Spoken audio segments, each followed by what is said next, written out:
There you go. Okay. Do you want to hit play so it's full size? I think you need to hit. If you just hit that, if I go there, it goes to the next slide. Oh. Don't you have It is full size. It is full size? I think it's full size. Okay, all right. They That's often what have the subtitles down the okay. bottom. All right, you're fine. Okay, welcome everyone. Thanks for having me here. It looks like most of you probably live fairly close to here. Most of you are members of fans. I feel kind of bad because my goal was I figured maybe half of you wouldn't be fans members, so I'd make you feel really guilty with this slide. Now, there's only a couple of really guilty people in here, so that's not too bad. So I don't have to recruit too many people to join fans because most of you guys are already there. Let's see if I can get this to work.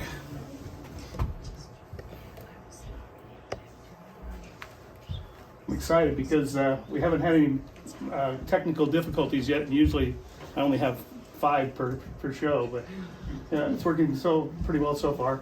I'm here to talk to you today about my book, The Common Birds of the Deschutes Canyon Area. I want to tell you a little bit about how that book came about, how we got it done, the process that we went through. But before I do that, I'll tell you a little bit about myself. I'll tell you a little bit about my journey into the birding world and through the birding world. And then I'll tell you a little bit about the book. And then I'd like to talk a little bit about your story a little bit too. So I decided to kind of land on an origin theme. So we'll do that. We'll do the origin of me and the origin of my birding and the origin of the book and the origin of you as birders, which I hope all of you will go out, buy $1,000 binoculars and go become a birder tomorrow. That's what my goal is. Everyone's okay? Let's go to there. So there we go. Again, we're going to talk about my origin story, my birding origin story, the book, and another origin story, and then talk about yours. So there's a nice little quote that I love. In fact, it's on almost all my emails, and the quote is, "It ain't what you don't know that gets you in trouble. It's what you know for sure that just ain't so." And the reason that I like that quote is because when I was in college and I just first been exposed to birds.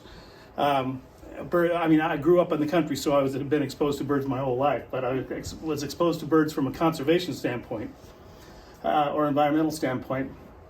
I went on a field trip to Klamath Falls, my first birding trip. And I just got destroyed. I had so much fun. It was just awesome. And we were driving back in the van, and I was in the front seat right behind the driver, who was the professor in college. And he said, I said, boy, you know, I'm amazed by the number of birds we saw, because where I live, there aren't any birds at all. And he goes, where do you live? And I said, I live in Central Oregon. He goes, you're an idiot. I go, what? What? He goes, there are more birds in Central Oregon than any place in the state except for the coast. And I go, really? And I go, well, I just never noticed them before. That was something that I knew for sure, that we didn't have any birds, and it turns out we have lots of birds here. In fact, we have upwards of 320 species of birds right here in Central Oregon. So I didn't know what I was talking about then. I'm not sure I know what I'm talking about now, but we'll find out. So let me tell you a little bit about myself. Here I am. I grew up not far from here. We'll get to that in a second, but that's my grandparents in the upper left-hand corner, and the only reason I include them, we're not going to go any farther back, by the way. The only reason I include them is because they lived in the Crooked River Ranch house. Wow. In the 1960s, and my father and my mother, who are in the bottom over there, came to Central Oregon to work at the construction of Round Butte Dam and create the Cove State Park and Lake Billy Chinook, those kinds of things. And so that's how I got here. I was 1 year old when we moved here. There's the dam down here at the bottom. Whoops. There's the dam down here at the bottom. This is a brand new pointer for me, so hopefully that'll work. This is the kids in my family. We actually had 9 kids. There were 7 of them there. The 2 older ones apparently were camera shy during this little display right there. Anybody pick me out of there? Top right. Middle, Right there. That's me right there.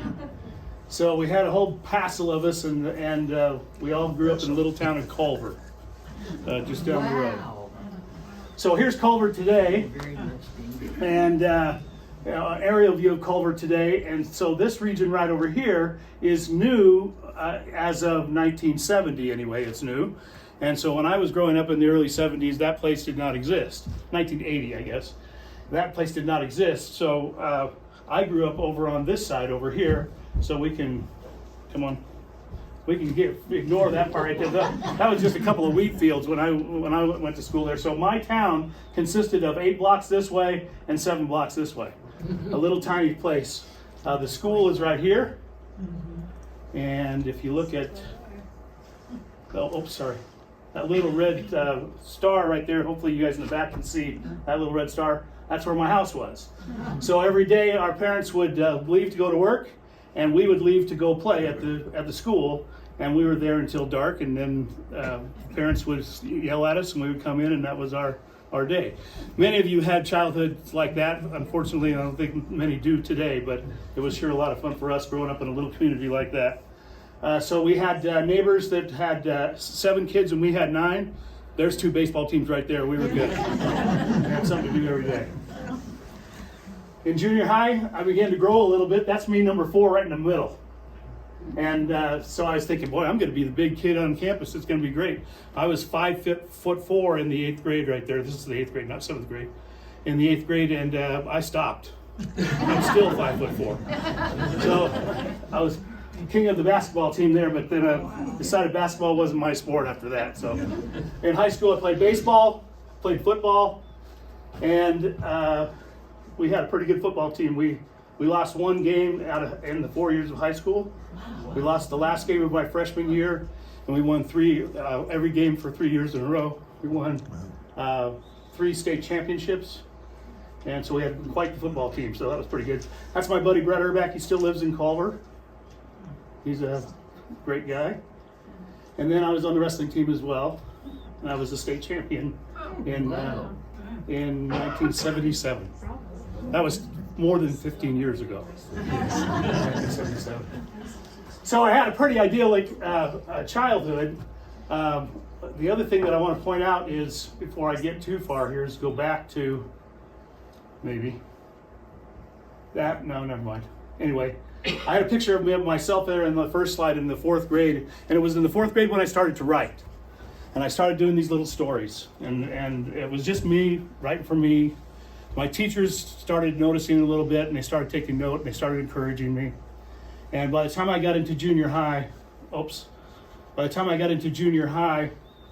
then I was writing fairly regularly, just little things. But I had an English teacher there that took me aside and said, you should do this more often. This is fun for you, and you do pretty well. And so he encouraged me, and that made a big difference in my life, because I started thinking, well, maybe, what am I going to do when I grow up? I go, well, maybe I'll be an English teacher or a writer or something like that. Maybe that's what I'll be. And so really from the 4th grade on, I was pointing in that direction. I was going to go to college and become an English teacher. By the time I graduated from high school, and that good-looking young man right there is 17 years old, and the puka shells are just awesome. Silk shirt, long hair. You couldn't do any better than that in 1977, I can tell you that. And I was ready to go, and I was funds were a little bit short with 9 kids in the family, so I worked for a year in the plywood mill, got enough money to go to college, and off I went to college. Wow. Went to Southern Oregon State College. The best place in the country to go to college in my book. It was just awesome. We had a great time there in Southern Oregon. I majored in English, of course, because I was going to be an English teacher, and I took 2 years of English at Southern Oregon State College. And by the time of my 2nd year rolled around, I started going, man, I don't know if that's right for me. By the end of my 2nd year, or towards the end of my 2nd year, I was going, ugh, I don't think this is right for me. And luckily for me, I took an essay test in English literature, and I got 26 out of 100 on that essay test. Never had anything but a B+ on a written test before. You give me a blue book, I can BS you until you die. And so I was really good at it. And I got good grades all the way through those kinds of things. And I got 26 out of 100. It's a midterm and a final. I start thinking, okay, if I get 100%, that gives me a D for the class. I'm changing my major. That's what I did. So So I wandered up to the science building because at that time when you go to Southern Oregon State College, then they assigned you a professor as a counselor, as a what am I thinking of? Academic Advisor. That's the word I was thinking of. He's my advisor. So they randomly gave me Don Mitchell, and Don Mitchell is one of the greatest people I've ever met. Fantastic guy. I get a little choked up with Don Mitchell. Great guy. And what happened was I walked up to Don Mitchell and I said, I got to change my major. He goes, you're 2 years in, you got to be careful. And I said, I can't do it. I can't see myself being an English teacher, teaching stuff that I don't like. And he goes, okay. He goes, what are you going to do? And I said, well, the only other thing I did was athletics. So I said, I want to be a PE major. And he goes, no, you don't. I said, why do you want to be a PE major? And I want to be a PE major. He goes, I already actually started leaning towards that because I was taking some PE classes and I took anatomy and physiology, which was a tough science class, but required for PE. And he goes, you don't want to be a PE teacher because for every one PE job, there are 7 people applying for that job. And you're not a college athlete. In college, I decided to go the academic route instead of the athletic route. So you're not going to get hired. I went, oh, geez, what am I going to do? And he's a biology teacher. I only had basic biology in high school and college. He goes, why don't you be a biology major? And I go, I can't. I don't know anything about it. He goes, just do it. It's the best thing in the world. Don Mitchell changed my life that day. And it was fantastic. And since then, that was the beginning of the life that I ended up having, and it's been fantastic with nature, interacting with nature, especially with birds. So, thanks, Don. In my teaching career, I did my student teaching in Medford and Ashland. Actually, I should have put both of them in there. Then I went to Culver High School, right here, from about 83 to 88, which is where I went to high school, and so I went back to my alma mater to teach. Wow. That was really fun. Being 22 years old and living in Culver, Oregon, population 410, eligible females 0. Lots of fun. I really had a good time watching TV at that place. So then I moved on to Crook County High School at Prineville in 1988, and I spent the rest of my career there. And that was a great place to teach, and I had a fantastic time there. Taught all kinds of different subjects, especially at Culver. At Culver, you have to teach a different subject every period, so I had to teach everything. It was great. But basically in Prineville, I was mostly a advanced biology person. I taught anatomy for 3 years. I taught chemistry for 5 years, physical science for 2 years. So a little bit of everything there too, but mostly for most of the years, I was just the biology and advanced biology teacher there. Did a little bit of coaching. That's my first coaching job up there with me in the hat. That's a good hat right there. And that's my Little League team about circa 1978, maybe, something like that. And I was a head wrestling coach at Culver and the head football coach at Culver. And then I was assistant wrestling coach and assistant football coach at Crook County, and also the head golf coach at Crook County. So I had lots of fun coaching too, but coaching was getting in the way of birding pretty much about 20 years into my career. So I said, I got to give up the coaching and do a little bit more birding. So back up a few years though, and that is where the origin of my birding story starts, which is I don't want to give away this story too much because it's in the book, but let's just say that something happened that caused me to sort of be guilted into learning about birds. Mm-hmm. And I felt sort of bad that I didn't know anything about birds, so I started learning about birds and I started keeping track of the birds that I saw. I bought a pair of binoculars, which on a teacher's salary at Culver High School was tough to do. And then a few years later, I saved up my money and I bought a $90 Bausch & Lomb Discoverer scope. And that Discoverer scope changed my life quite a bit too. And I'll get to that in just a second, but let's take a look. So over here I have, you can read about gulls in the book, but the scope is not in the book. The scope, I got it in a package. I remember to this day. I got it in a package. I had a tripod already. I put it on the tripod. I threw it in the back of my Nissan pickup, 83 Nissan pickup, and bolted out into the grasslands between Culver and Prineville. And I'm just driving along looking for anything at all, and a little group of birds flew up from the ground in front of me. So I stopped my car, popped up on my scope, and in my field of view is a lark sparrow. Many of you know what a lark sparrow is. Probably most of you don't. It's the most beautiful sparrow we have. And it was in full view right in front of me, magnified 60 times, and I was toast from that day on. That was it. So then from there, I started being more involved in birding in Central Oregon, and I was on the ground level where we formed something called the East Cascade Bird Conservancy, and then that became the East Cascades Audubon Society today. And then up here, I started creating websites and writing material for local publications and the state publication, Oregon Birds Magazine. And then down here, I created a website called Oregon Birds Eggs, Nest, and Young, along with Ken Hashagen from Sisters. He and I, together, we made a website where you can go look at over 200 species of birds, what their eggs look like, what their nest looks like, what their babies look like when they first get feathers, and what their babies look like just before they turn into adults, and what the adults look like as well. So you can take them through that progression. That was a very time-consuming thing, and it required us to. None of us have that many photos of all those stages. So I had to contact literally thousands of people to get them to donate photographs for that project. Very fun. And then at the end, Common Birds of Deschutes River Canyon Area happened just this year. By being a birder, a person that lives their life thinking about birds and trying to find birds and photographing birds, it's allowed me to travel the world in search of birds. And we've gotten to go on some really wild vacations, the wildest being the last one we went on, where we got chased by an elephant, among other things. That might not have been the most dangerous. Frostbite might have been even a bigger danger, but it was pretty cold. But anyway, so we've got to travel the world, and I've seen 2,361 species of birds around the planet, which is not a big list. We have a guy in Bend who actually is number 2 in the world, and he's at 9,000 something or other. So there are 10,000 species of birds in the world, roughly. It goes up and down every day. But I've seen nearly a quarter of them, and I'll be happy to know.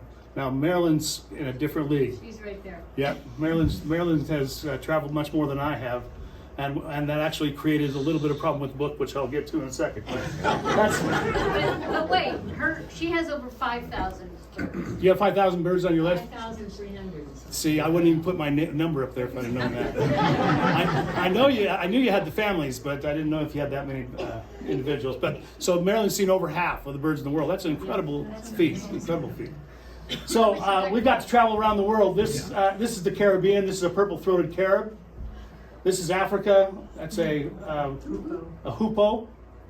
This is a yellow-winged cacique in Mexico, and a crimson-collared tanager in Belize, a sword-billed hummingbird in northern Ecuador, which is the bird that has the longest bill in comparison to its body in the whole world. And we got to see a lot of those kinds of record-breaking birds in northern Ecuador.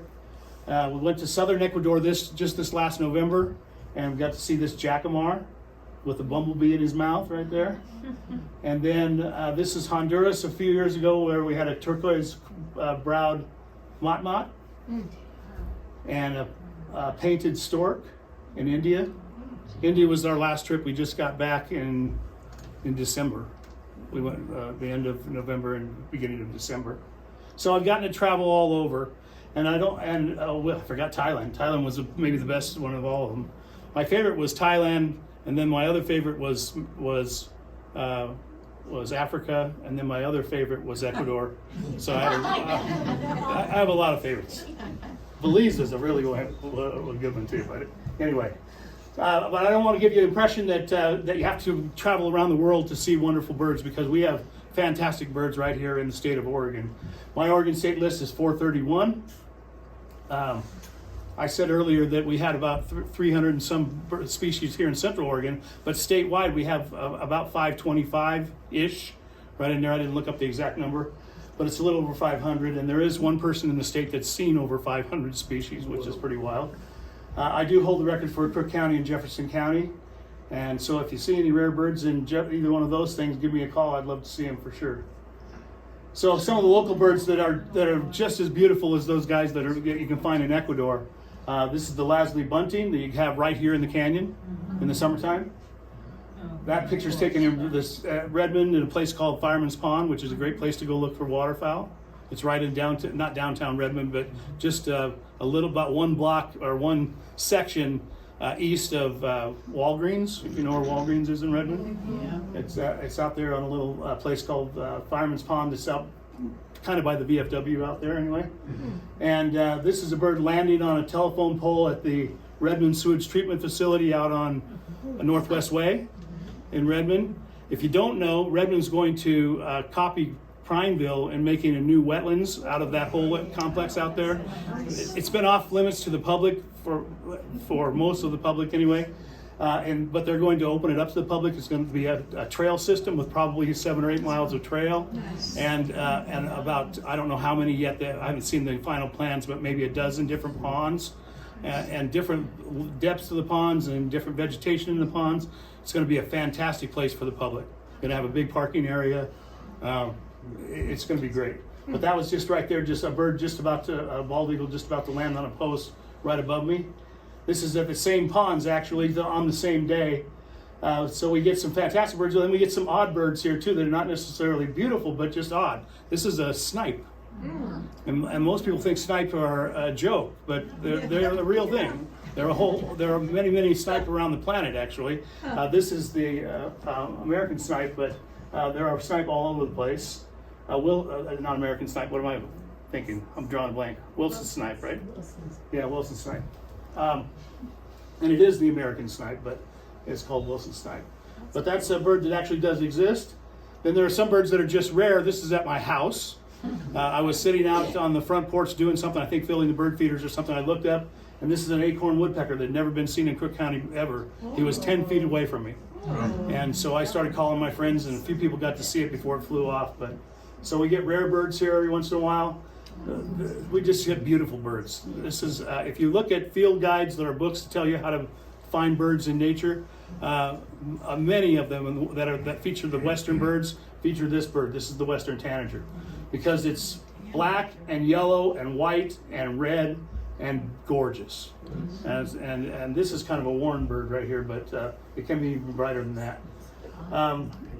Then you get some sad birds.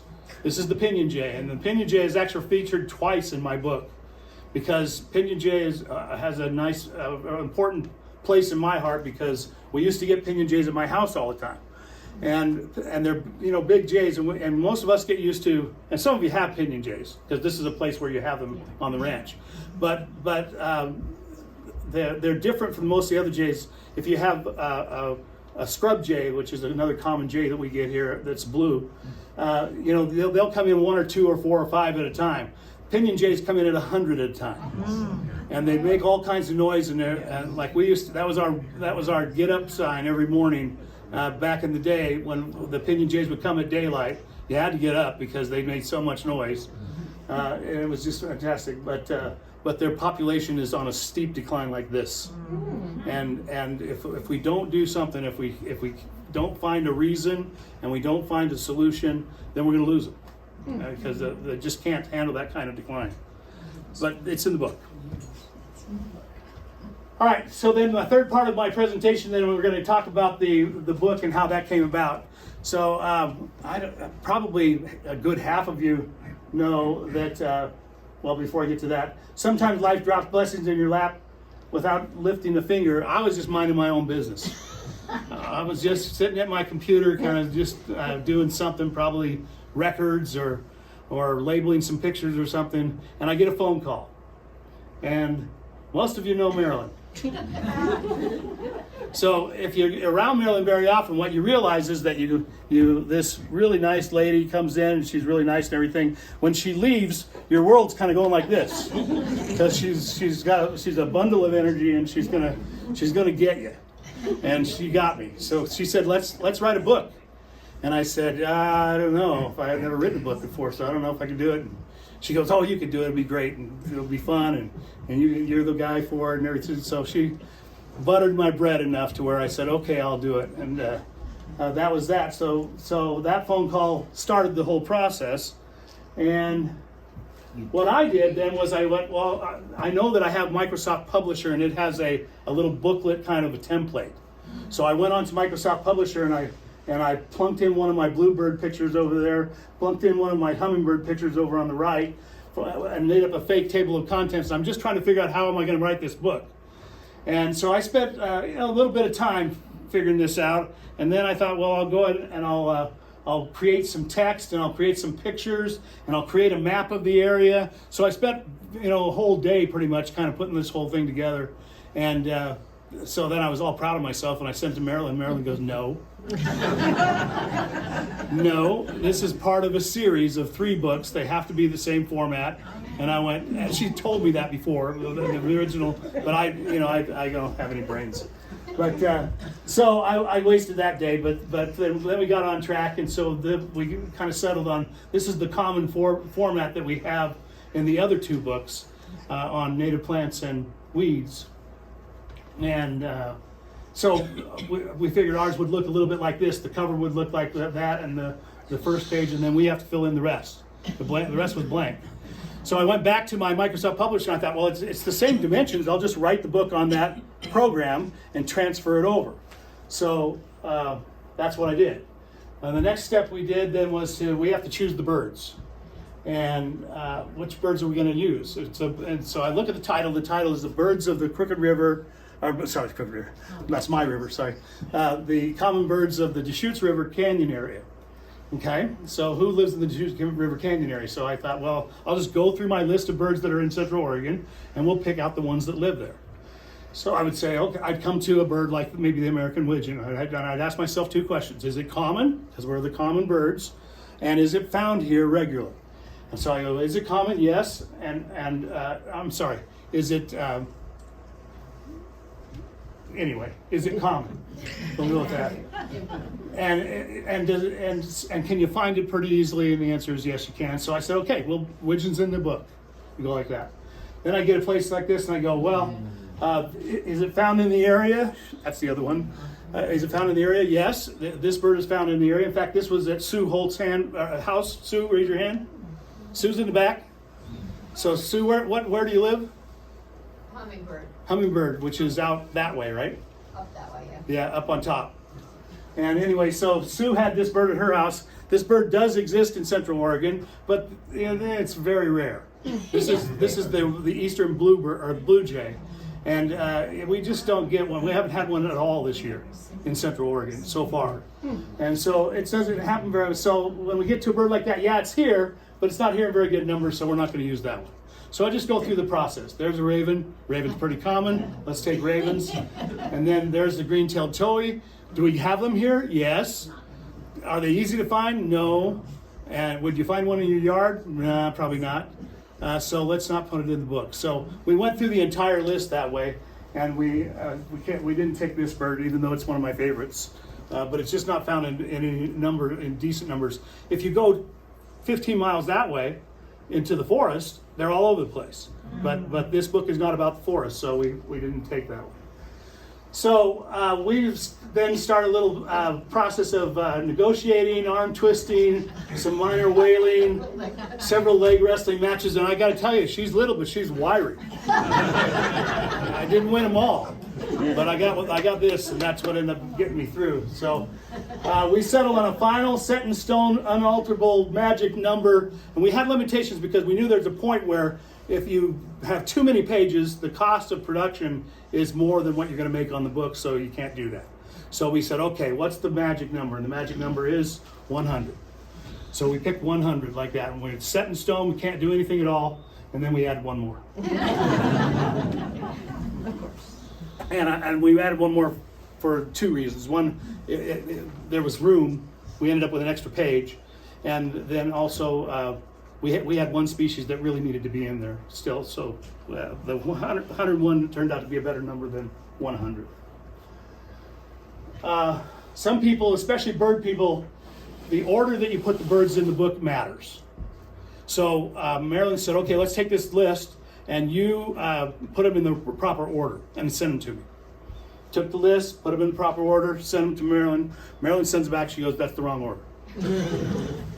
I go, no, I don't think so. I checked it again. No, that's the right order. Send it back. That's the right order, Marilyn. She goes, that's the wrong order. And I go, what's going on here? So I start thinking about it, and I go, oh, you know what's going on? Maryland travels the world, and birds around the world. And the world uses a different system of naming the birds and putting the birds in order than we do in the United States. And this is called the IOC, or the International Ornithological Committee. They decide on the proper order for these birds and the proper names for the birds worldwide. There's another one called the Clement system that we use in North America.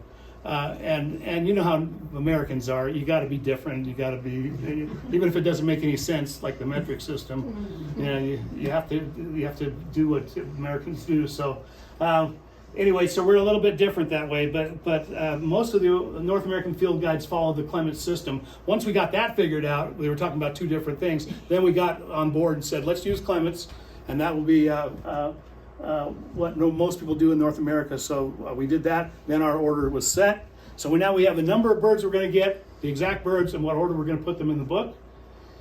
And then I had to transfer then all that information that I wrote in the book over to Dropbox, and Marilyn then transferred that on to our Thomas, our what am I going to call him? He was our graphic designer. Graphic designer. That's the term. But I just have to add, we had to edit, and that's why we had to have it in Coming up. Dropbox. Coming up. See, she tries to steal my thunder every time. So pretty quickly, we realized that a system began sort of developing on its own as I started to write these things. And basically what I said is, okay, at the beginning we're going to tell you whether the sexes are the same or different. Because some birds, the males and the females look alike, and some birds, the males and the females are different. So very first sentence, that's what we tell you, is if the males and females look similar or different to each other. And I don't say alike, because there's always some difference between them. We can't see them sometimes because we're humans, but the birds can see them. So they're similar in that they're probably pretty close to the same, or are they different looking? And if they are, then the next thing I would do is I would give you some identifiable field marks to tell you what to look for in identifying the males and the females, or if they're both similar, just what to look for as an adult. And so identifiable field mark, a field mark is some kind of mark on the body that tells you that's that bird. So if I was going to talk about the green-tailed towhee, I would talk about its green tail. Nobody else has one. If you have a green-tailed bird in your yard, you have a green-tailed towhee. If you're an American widgeon and you have a white mohawk right down the middle of your head, you are an American widgeon. There's nobody else has that. So all the birds have what we call field marks, and that when you decide to become a birder and buy those $1,000 binoculars, that's where you'll start, is learning those field marks. And then I said, well, let's talk about what the seasonal abundances are. They here in the summer? Are they here year round? Are they here only during certain seasons? And in one sentence, I can usually get that done. And then the next thing we do is goes, what's the nesting status? Do they nest here, or are they just here for a visit? Are they just here in the wintertime, just in the summertime, that kind of thing? And then that left me a little bit of room for about 3 or 4 sentences, most of the time only 3 sentences, to tell a story. Now, my dad's a big storyteller, and I think I inherited that because I've been telling you guys stories all along here, even today. But it's hard to tell a story in 3 sentences. I hope I did okay, because I had a bunch of things I wanted to talk about in the book, but we didn't have very much room, and so I'll let you decide when you read them. But every story, it's not just a field guide. It's not just something you pick up and go, how do I identify this house finch?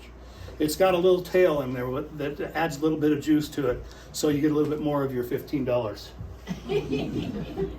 And then at the end, where in Central Oregon can I find this thing? Where in the canyon areas can I go find this bird? And so we would list areas like Haystack Reservoir, or we'd say the Cove State Park, or we'd say, what's the one that's right by the High Bridge in Terrebonne?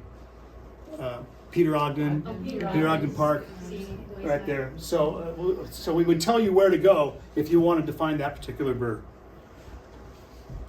And I needed, in order to be able to do all of that stuff, all that writing, I needed some help, because I know a lot of that stuff, but I had to look some things up.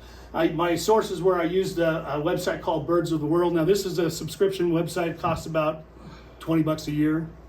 And so it's not for everybody, but it has everything about every bird in North America. So I definitely subscribe to it every year. Then I used a little book called The Birder's Handbook. If you are a birder or going to become a birder, you have to have this book. It's 35 years old, but it's still the best book in my bookshelf. And it has just a million little facts about a million different birds. And so that's it's called The Birder's Handbook, and it was written actually by a fellow that lives here in town, or in Bend anyway. What is his name? David Dawkins is his name. And so that's a book you need to buy if you don't have one.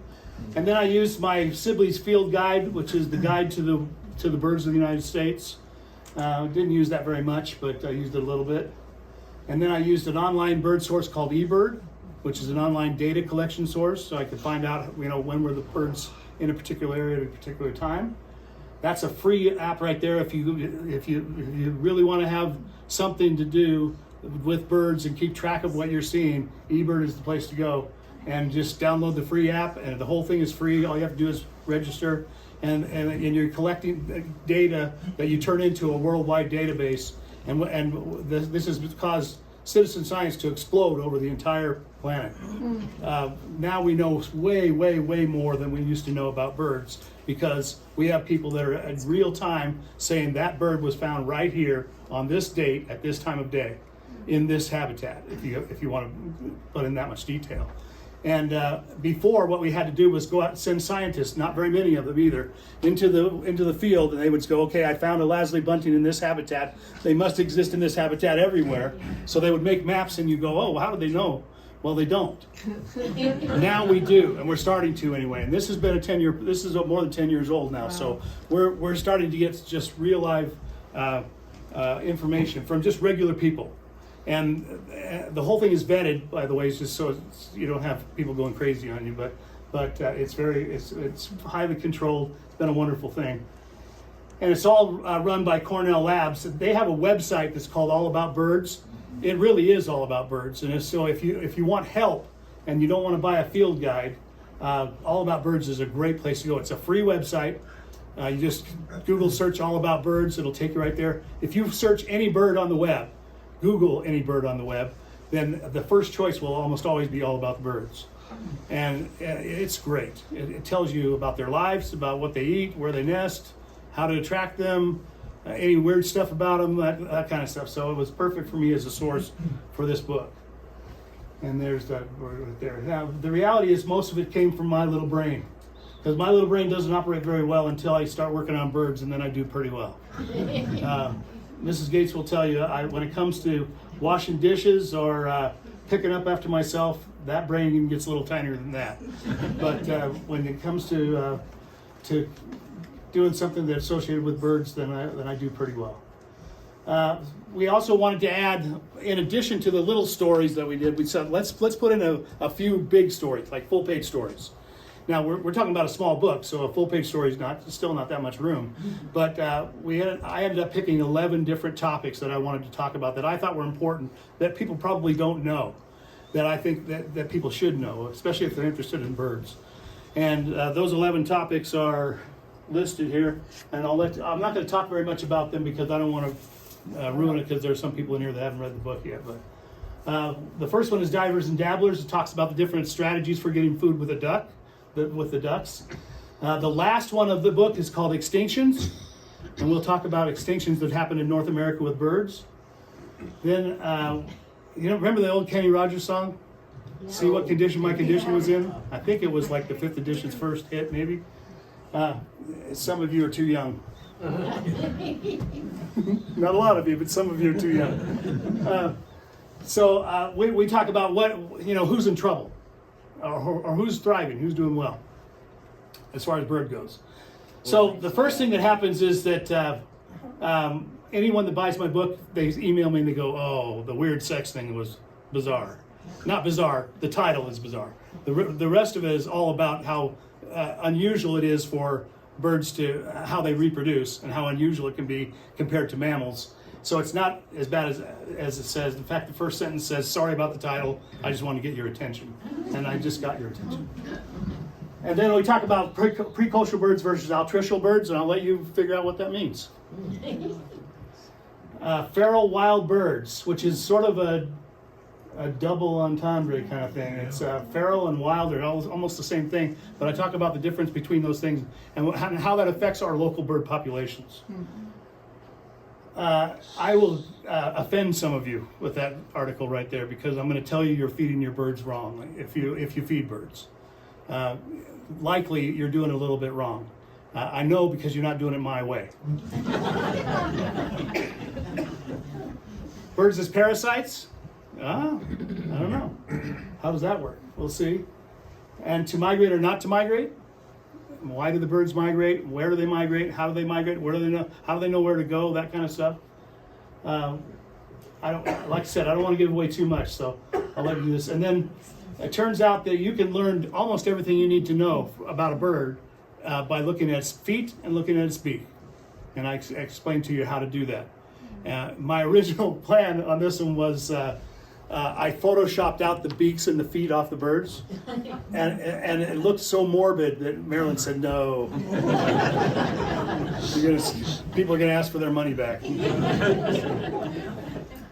And then finally, I talk about the superpowers of owls, which is just incredible. They're incredible birds. One of my favorite families for sure. So those are the informational pages that go with the species accounts that I did through that thing. And then we had to choose how we're going to put the pictures in. Typically in a field guide, you put them side by side on the top, and then you talk about them underneath. That's what most field guides do. We thought about, well, what if we put them on to be a little different? Let's put one on top of the other. But that takes up too much space to do that. So then we thought, well, what if we did that? One on top, one on bottom, and put the text in the middle. It takes up the same amount of space as the one in the middle, but it looks a little different than most of the other field guides. And so we sacrificed space for a little bit of a unique look, and I think it turned out really well. It was my favorite of the three choices right there.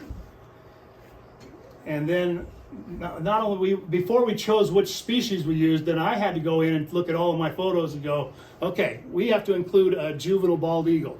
So I would go in and pull up my folder that has juvenile bald eagles. All of my photos are classified by species and then by age or sex, depending on the species. And so this is just 6 photos from my folder for juvenile bald eagles. And I would say, okay, which ones do I like the best? And I'd say, okay, well, I kind of we'd like to include a flight picture, so this one's kind of covered up by that one, but maybe I'll include that one. I kind of like that one right there. And then Thomas would pick the one that was shaped the right way to fit into the article properly.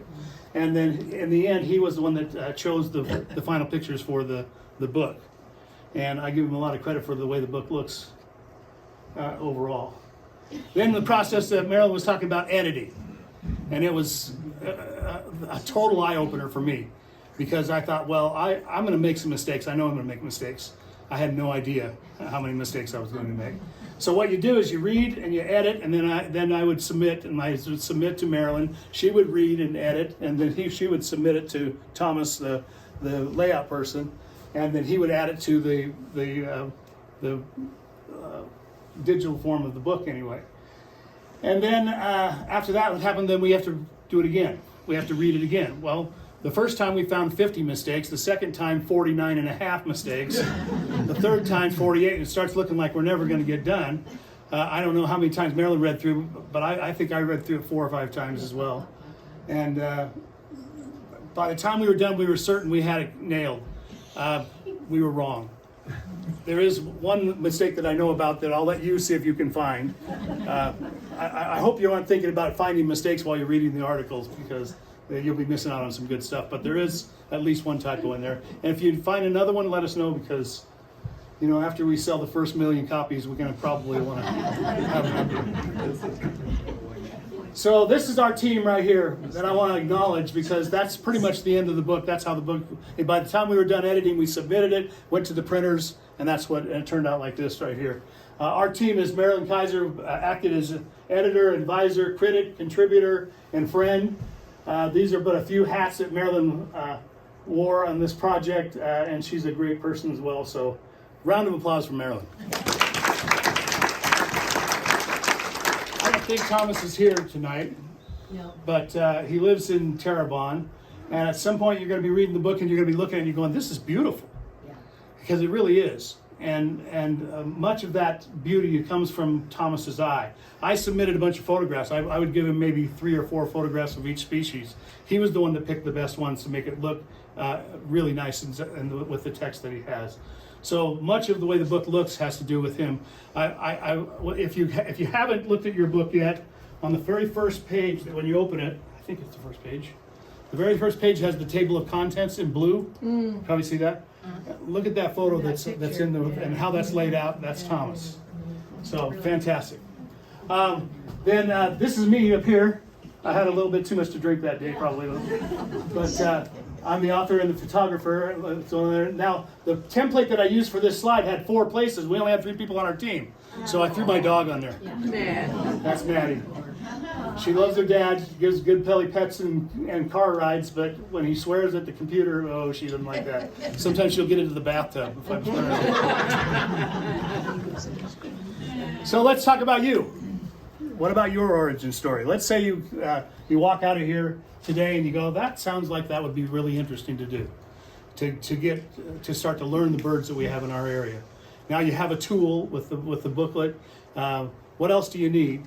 To be able to start your own journey and to become a birder. And I'll let you know how to do that a little bit. First thing is you're going to have to get some optics. It's absolutely essential. Doing this naked eye, you miss way too much. And seeing a house finch, which is one of our most common birds, with a naked eye over and over again every day at your feeders, you see nothing. Put a pair of binoculars on that house finch and an entirely new world develops in front of your eyes. So a pair of optics is absolutely essential. Now, do you have to spend $1,000? Yes. No. There's lots of ways to get around that. Spend what you can afford, though. And I say that because I want you to avoid what I call the spending cascade. You buy your first pair for $100, you use them for 6 months, and then somebody hands you one, so this is what I have, and you go, oh, geez. That's way better. So you go spend $200, and then somebody hands you another pair, and you're $300 and $400 and $500. And I went through that cascade, and I probably have owned, I don't know how many binoculars in my life, but a dozen maybe, something like that. Yeah, each one a little bit better until I finally got to the pinnacle of binoculars, and I've had the same pair for 22 years, something like that. And it has a lifetime warranty, so if I ever have any trouble with it, I just send it in. They fix it completely. Yes. What is the pinnacle? So the pinnacle that I think there would be disagreement among people that know, but I think one of the best. There are a couple of companies that are the best. One would be Swarovski. Swarovski is a crystal company, a glass company, but they have a division that makes binoculars and spotting scopes, and they're the highest quality, and that's what I have is Swarovski. Leica is really good. Yeah, Leica is really good. What's the other one that I'm thinking of? Zeiss? Somebody said something. Zeiss, Leica, and Swarovski. Yeah. Yeah, well, Yeah. probably those guys anyway. But Isn't there a company in Portland that makes? so yeah, so if you want, I would encourage you, if you're going to get your first pair of binoculars, is consider buying from Leupold in Portland. Leupold in Portland is a local company. They really do a good job of supporting birding communities throughout the state and throughout the world. Example, we opened up our Crooked River wetlands 5 years ago, and through a fans member, actually one of the people that is a member of your organization, called me and said, you know, I have a connection with the Leupold company, and they have 1 million of these binoculars, because what happens is people send them in, and then it costs more to fix them than it does to just replace them with a brand new pair. So you send them in, and I actually did that once with Leupold, and they sent me a brand new pair, and it was a really old pair of binoculars too. But that they then get this warehouse full of used broken binoculars, and they put a team together to start work on those things and donating them to different organizations. So the Crooked River Wetlands now has a full set of binoculars to loan to people to walk around the wetlands with, and they contribute those binoculars to people all over the place. We're trying to get them to open up an international donation, because one of the things that when you travel the world, you realize that guide has a pair of binoculars that aren't worth 38 cents. They're broken, they have a broken lens, they're looking through one eye, and because they're from third world countries, some of them, and those are the kind of people that we would love to support because they're developing a consciousness that around birds throughout the entire planet. So anyway, What power? so I would. Most of us are over 16. Yeah. You would agree? Yeah. And the problem with getting a little bit older is that this starts to happen, right? And so you can start off when you're in your 30s and you can get 10 power binoculars. It's great. But when you get into your 40s and 50s, you start doing that. Even a little bit, and that's too much magnification. The higher you go in magnification, the more it causes this shaking problem to be a problem with your vision. It compounds the problem. So I would say that I have 7.5 by 42s, and 7.5 by 42 is the accepted average binocular size for whiteheads, like me. Okay, 7.5 by 42. If you're on a budget, you can't afford the binoculars, then look around because they're out there. People die. People get, they buy a good pair of binoculars, but then they quit hunting or they quit doing whatever they're doing for the binoculars, and they sit in a drawer somewhere. And eventually someone's cleaning out the drawer and they take it to Goodwill. And so look around in some of the thrift shops and some of the local secondhand stores and that kind of stuff. You can find a pair of binoculars that will fit you. And it won't cost you an arm and a leg, probably won't cost you more than $10. And you can also do an internet search for used binoculars under $100. I wouldn't do new binoculars under $100 because new binoculars under $100, you might as well tie a chain on them and throw them overboard and let them anchor you to the bottom of the pond because the under $100 is probably not really much value to them. But between 100 and 500, I wouldn't go above 500 if you're going to get your first pair. Just because you can get really good binoculars. When I bought my big binoculars, $500 binoculars didn't even exist. They were $100 binoculars and $1,000 binoculars. And now there are a lot of really good binoculars. Loophole makes some really good ones, mid-range ones. Vortex is one that is the most popular one right now. The company that goes with Wild Bird Store is called. Anyway, go online and do some searching for what you can afford, and buy some used ones, and you'll probably be fine. Next thing you're going to have is a field guide. If you simply want to know what birds are going to come to your feeder here at Crooked River Ranch, my book is fine. It'll tell you every bird that will come in. If you want to expand out away from the ranch, though, and away from the canyon areas, then you're going to need a bigger field guide that covers more of the country. These Sibley guides, I showed you one for all of the United States a little while ago. This one is the Sibley Guide to the Birds of the West. Be careful when you're buying a guide. Make sure that it says the West, not the East. Because if you buy one that says the East, it's going to tell you a bunch of birds that don't exist here. And show you a bunch. You're going to go, why don't I ever get a cardinal at my feeder? Well, cardinals don't come this side of the Rocky Mountains. That's why. There are no records in Oregon of cardinal ever, by the way. So the Sibley birds of the West, I like Sibley the best. I think almost everybody would agree that's the best field guide to get. And then if you want to go more than that, if let's say you want to travel around the country, or you already travel a lot and you want to have a nice field guide to take in your van or in your motorhome, then the Sibley's second edition Birds of North America is on the far right over there. It's a little bigger. It's kind of Bible size. Well, Bibles come in lots of different sizes. It's kind of 8.5 by 11 type size. A little bit too big to fit in your pocket. The Sibley Birds of the West fits right in your back pocket. So, but the other one has too much information in it to fit into your pocket. But it's a nice book to have at home to be able to go ahead or keep in your car. Mine looks completely destroyed. It looks like it's 100 years old because I used it so much in my car. Oh. There. Next thing you do after you get binoculars and field guide is invest in a bird feeder and a bird water. Because what you're going to want to do is learn the birds around your house first. Because they're going to be able to see them a lot and they'll be very close to you. You can put a feeder up fairly close to a window or at least a viewable area anyway. And you'll be able to see them close up with your binoculars and you can study them. You can learn how to identify birds just by looking at your bird feeders. Here, I would recommend getting just one hanging bird feeder. Make sure you get black seeds, not yellow seeds. I'll tell you that. Actually, read the book and it'll tell you why. But the black sunflower seeds is the favorite bird seed of almost every bird that we have in Oregon that eats seed. And not the striped stuff? No, the striped ones are the bad ones. Oh, okay. The black, make sure it says black oil. Okay. Black sunflower seeds, they're jet black. If the striped ones are too big.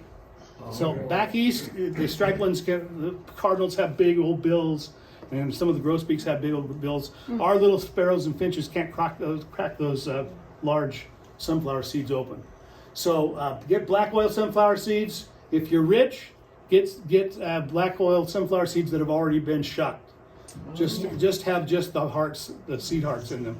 They're very expensive, but if you can afford it, it's really nice because there's virtually no mess to them, and the birds will eat them up. Trust me. So will the deer. And at about $100 million a pound, feeding the deer at night is that's a pet peeve of mine anyway. And then, especially for 6 months out of the year, it's more important to offer water in your yard than it is to offer food in your yard.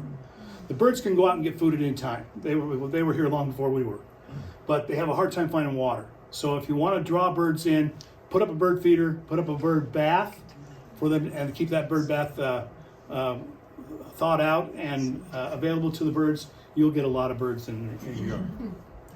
And it says down there, read page 55, common birds of the Deschutes Canyon area. That's the one I told you I would offend a couple of people because I'm going to tell you you're doing it wrong. And and I base that on a lot of reading, but also just my own bird feeding experience in Central Oregon for 35 years. Where did you get that bird feeder? That's so pretty. Oh, this bird hanging feeder right here? Yeah. I just took that, I stole that picture. Remember I said most of the pictures on this presentation own are that mine. feeder? I stole it off of the internet. It's not my feeder, but that's the kind of feeder you can have. This is actually a thistle feeder, but it has black seed. Niger thistle, some of you know what that is. Yeah. Niger thistle is a smaller seed that has a feeder with a little bit smaller holes in it. And this one actually, I guess you could use sunflower seeds in it as well because they come out that hole right there. But yeah, that's a really good style feeder. If it's a hanging feeder of any kind, you're going to be fine. There's no real trick or real big magic on which feeders are better. You need to know that half the birds that you draw to your yard feed in the air. They don't want to feed on the ground. They're afraid to feed on the ground. They want to be up on an air perch, up in the air, so that when a predator comes in, they've got to jump already to be able to get out of there. And they simply won't come to your yard in any decent numbers unless you give them a hanging feeder. So you need something in the air. Turns out all those birds that like hanging feeders also like black seeds. Black sunflower seeds, black Niger, those are the two major ones. If you offer those two seeds right there in a hanging feeder, you're going to get birds. Now, remember, the other half of the birds don't like seed up in the air. So you have to provide something on the ground. And you can build your own little ground feeders, or you can buy some ground feeders, or I just put it out on the ground. Some people have a squirrel problem, some people have a mouse problem. We are lucky enough to not have too much of either one. So we get away with it. And you have to play that a little bit by ear. But you will double the number of birds you get in your yard if you put yellow seeds on the ground and black seeds in the air. Now I just ruined my entire page. Now there's more in there. If you're a birder on a budget and you want to get those feeders and waterers, you can put out an old pan that you're not using anymore. Put some water in it. You can go online. There are literally hundreds of websites that teach you how to do home projects of making your own bird feeder. And I'm not talking about sawing and nailing. I'm talking about taking everyday products and turning them into bird feeders for zero money at all. So everybody can do it. I used to, when I was teaching, one of the projects I had the kids, one of the requirements of the class, one of the requirements of the class is that they had to go in the field with me 2 times every semester. So we got them out in the field birding, and that was great. That worked out really well. But the other thing is that they had to build their own bird feeder, and they couldn't use wood. So we had some really creative bird feeders. It was pretty fun. Easily done, though. Just go online.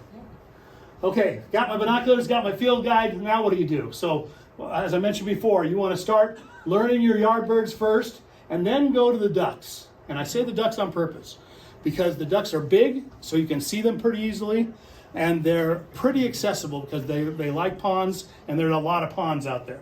So there are ponds that, you know, Haystack Reservoir is essentially a big pond. There are farm ponds all around the ranch. All of them attract these ducks, and they're all within pretty easy sight of a person with binoculars anyway. You can go to Fireman's Pond that I mentioned before in Redmond, and they feed the ducks there, so they walk right up to you. So that's a great place to learn your ducks. Start with the ducks because they're big, they're brightly colored, and they have that field mark thing that I was talking about, where they have one mark that separates them from everybody else. Anybody know why the Oregon ducks colors are yellow and green? Because the mallard is yellow and green. The mallard duck has a green head with a yellow bill. That's why the University of Oregon are green and yellow. And so these are the kinds of things. Every one of those ducks has that thing, and you'll see what that thing is because it's described for you in the book or in another field guide as well. And so you learn the ducks first because they're accessible. And then you go to yourself, well, okay, I got the ducks down. There's only maybe a dozen species of ducks that you'll regularly see around here. Once I get pretty good at that, then what do? Well, I kind of like the hawks. Maybe I'll go there. Or I kind of like the game birds. I want to be able to tell the pheasants and the quail and the grouse and those guys apart from each other. You'll start on your own journey, and it'll open up for you, and it'll happen differently for everybody. But if you start with these two, it'll get you on your way. If you just randomly go, I think I'm going to try Empidanax flycatchers as my beginning groups. You just open a book and go, hey, these guys they all look exactly the same. Well, yeah. You don't start with the hardest ones. You know, you have to start with the easy stuff so you don't get discouraged, and then you can build that passion for being a birder. Make birding a social event.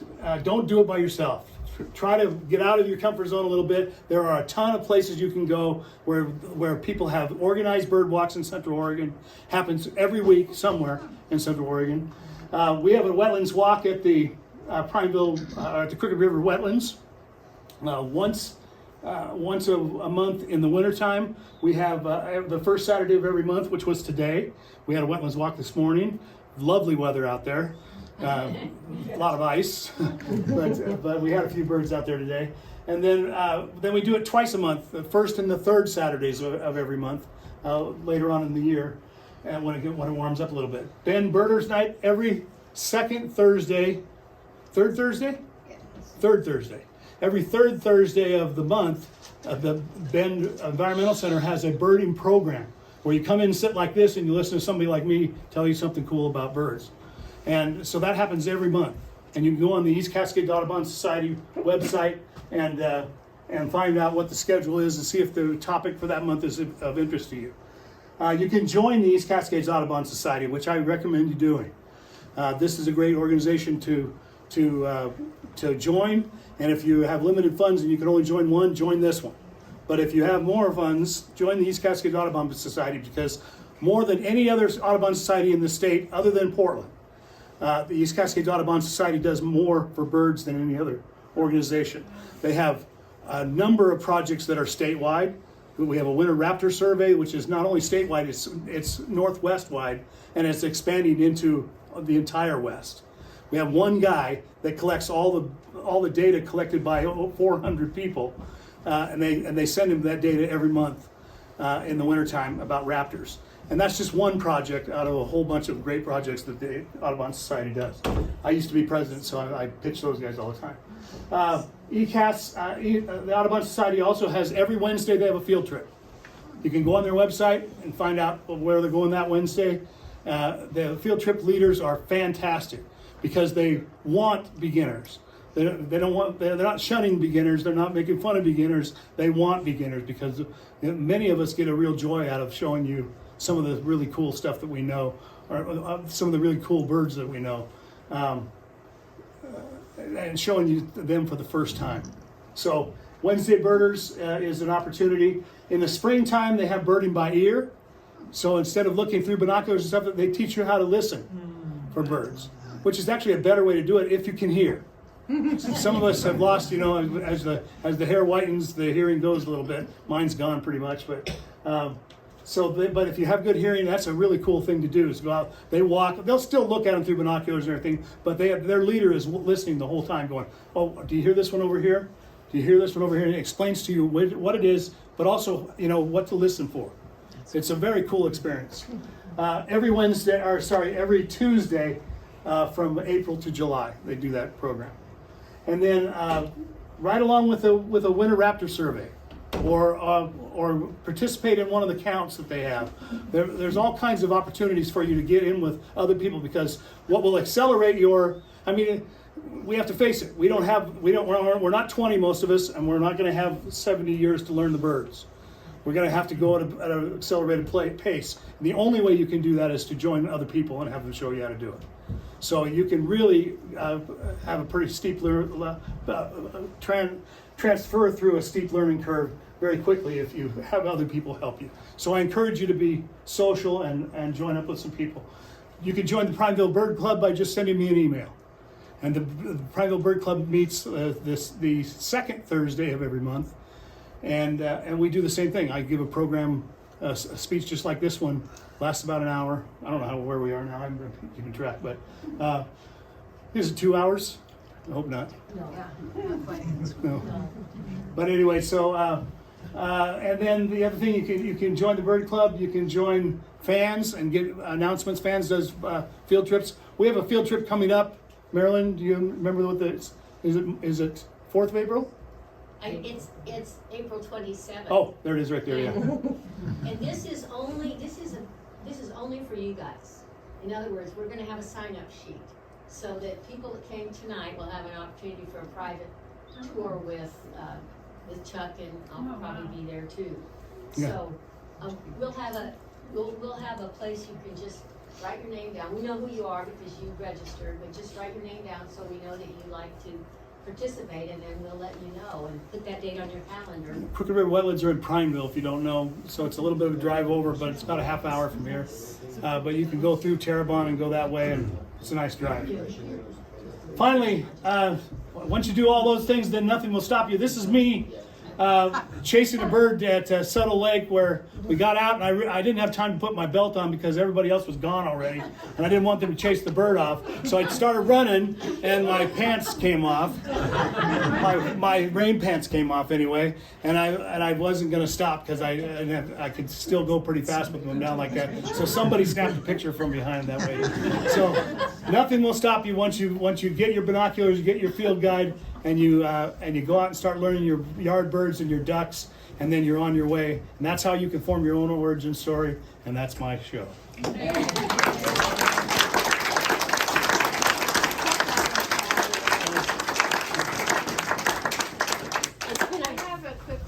Are you going to make the PowerPoint slides available, particularly the ones that have all the dates and things for the pictures? I will work with fans to see how they want to do that.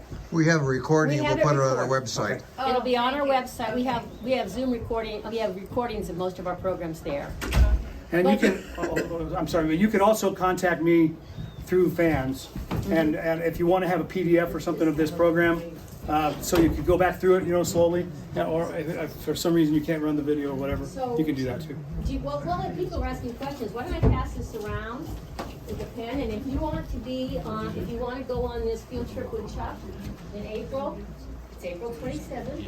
But we'll send you a reminder. If you sign up, we'll let you know. Is there a limit on how many people? Are you going to put a limit on it? No. No. If we get 30 people, we'll make 3 groups. Yeah, and I'm gonna probably go along, and we can get somebody else too. So you'll have plenty of help. Do you know what day of the week that is? I think is it a Thursday or Wednesday? Yeah, I think it's. Yes, sir. In the back.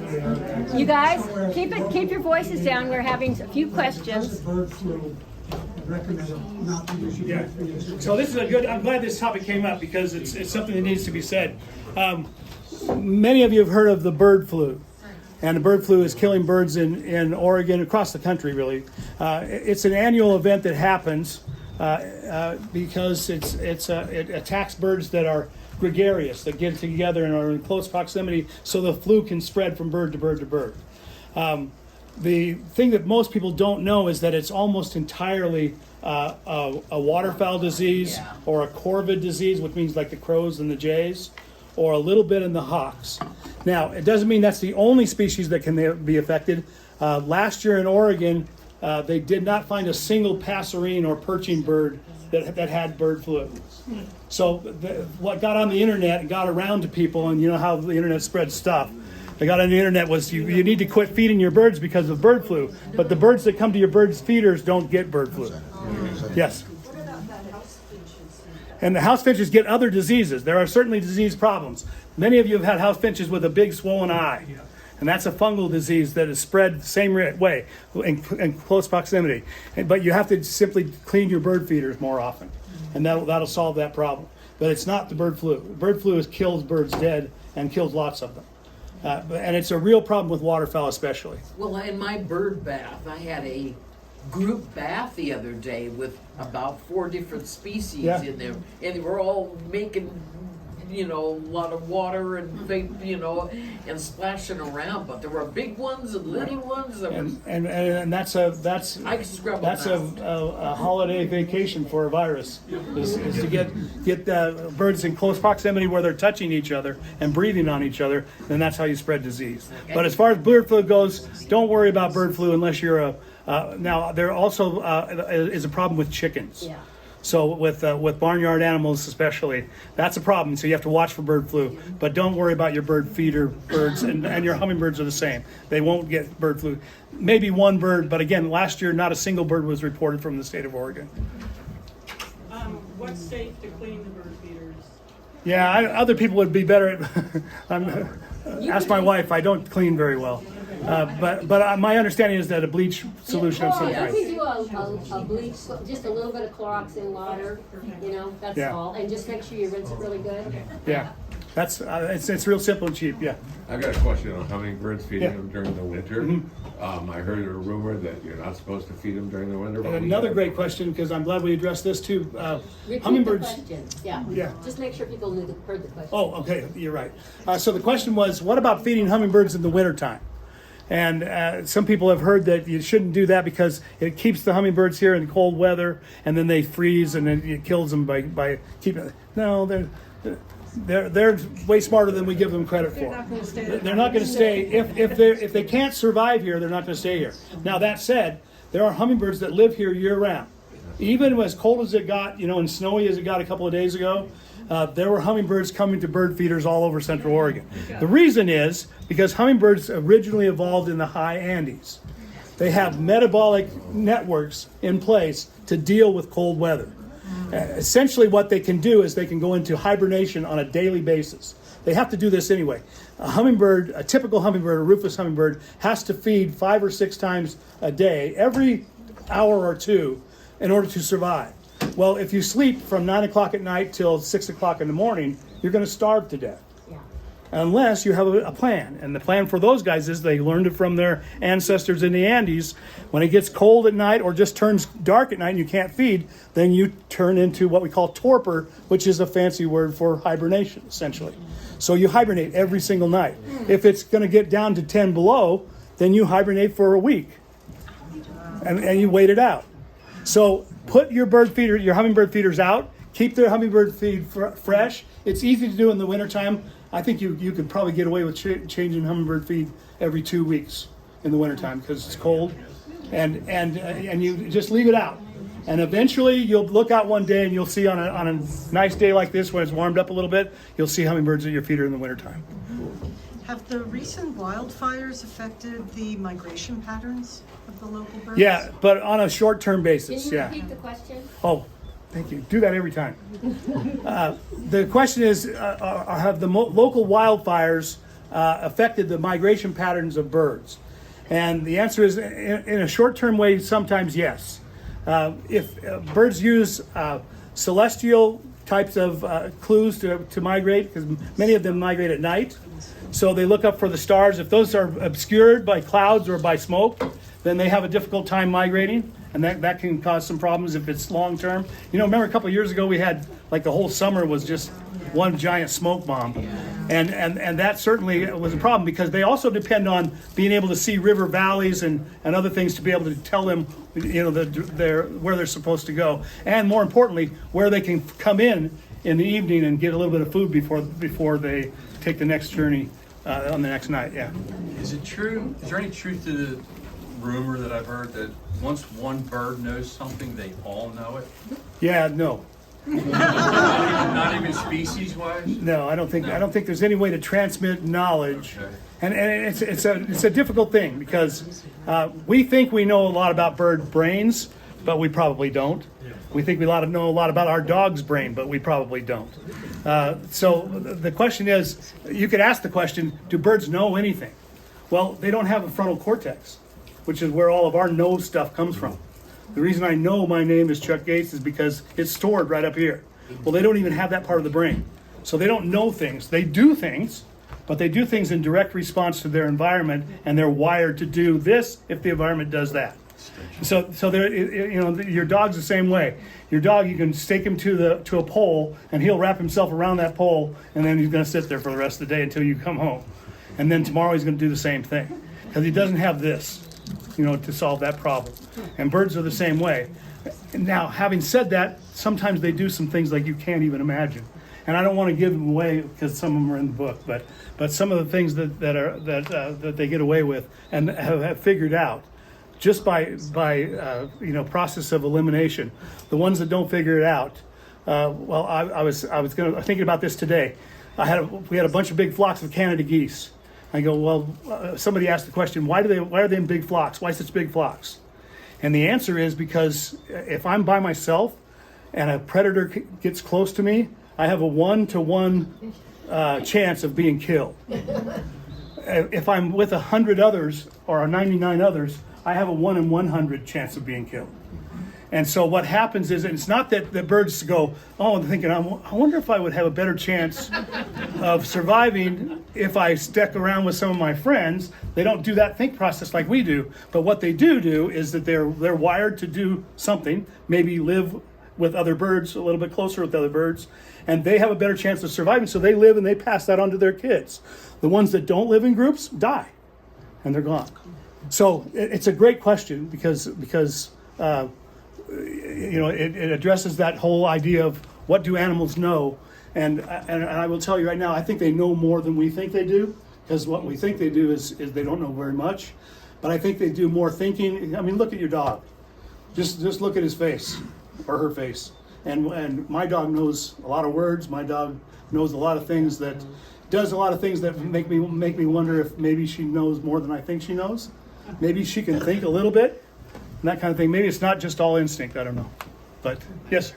Last year we had this huge numbers of robins that were around. Can you talk about Okay. what caused that and they're coming back? I think it's in the book too. But I'll go ahead and address that situation because it happens and it's a bit of a problem. Up where I live in the junipers, like many of you do here, and I get bombed like you get bombed. My deck gets covered in guano. My pond gets covered in guano. My feeders get covered in guano. Everything gets covered in guano. And so what's going on there? Well, the answer to that, it's not as simple as this, but it's mostly as simple as this. The answer is, typically when that happens, two things happen. One is that we have a fairly good cold snap that is interrupted by a fairly warm period. And so what happens is that the ground freezes. When the ground freezes, the earthworms get pushed down.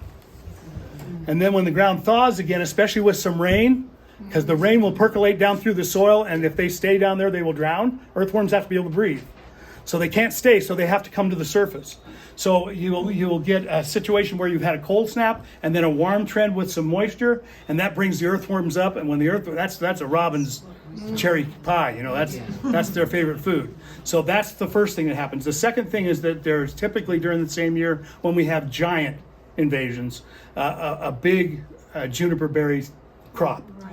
And if you put those two things together, then you get a perfect storm of robins that are going to poop all over your place.